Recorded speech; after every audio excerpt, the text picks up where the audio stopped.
Chocolate Fever by Robert Kimmel Smith. Chapter 1. Meet Henry Green. There are some people who say that Henry Green wasn't really born, but was hatched, fully grown from a chocolate bean.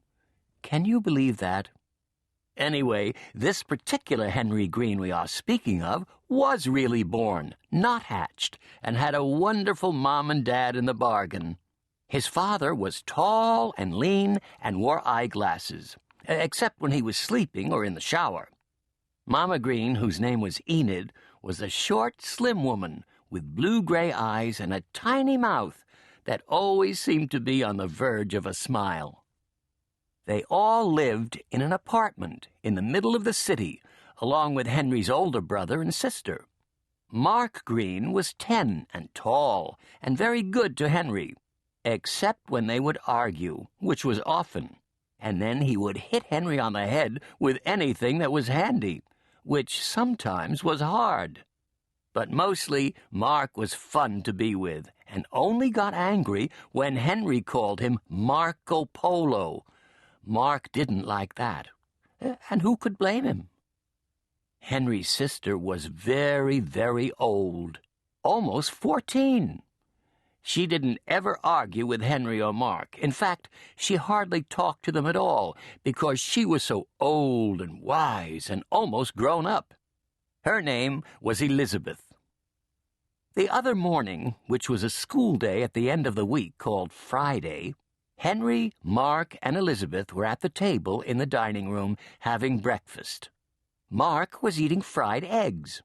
Elizabeth was quietly chewing on her usual breakfast of buttery toast and milk. And Henry was midway through his usual breakfast, too. Chocolate cake, a bowl of Cocoa Crispy cereal, and milk, with chocolate syrup in the milk to make it more chocolatey, washed down by a big glass of chocolate milk and 5 or 6 chocolate cookies.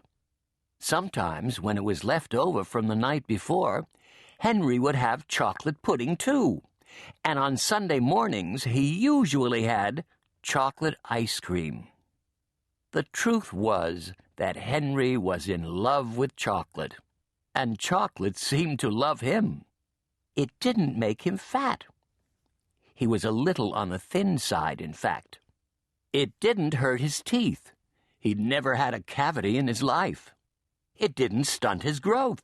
He was just about average height, perhaps even a little tall for his age. It didn't harm his skin, which had always been clear and fair. But most of all, it never gave him a bellyache. And so his parents, perhaps being not as wise as they were kind, let Henry have as much chocolate as he liked. Can you imagine a boy having a chocolate bar sandwich as an after-school snack? Well, Henry did, just about every day. And when he ate mashed potatoes, just a few drops of chocolate syrup swished through seemed to make them taste a lot better. Chocolate sprinkles sprinkled on top of plain buttered noodles were tasty, too. Not to mention a light dusting of cocoa on things like canned peaches, pears, and applesauce. In the Greens' kitchen pantry, there was always a giant supply of chocolate cookies, chocolate cakes, chocolate pies, and chocolate candies of every kind. There was ice cream, too. Chocolate, of course, and chocolate nut, chocolate fudge, chocolate marshmallow, chocolate swirl, and especially chocolate almond crunch. And all of it was just for Henry.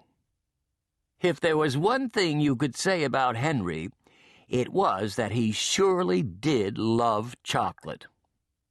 Probably more than any boy in the history of the world, his mother said. "How does Henry like his chocolate?" Daddy Green would sometimes joke.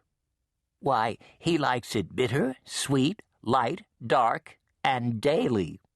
And it was true, up until the day we're talking about right now.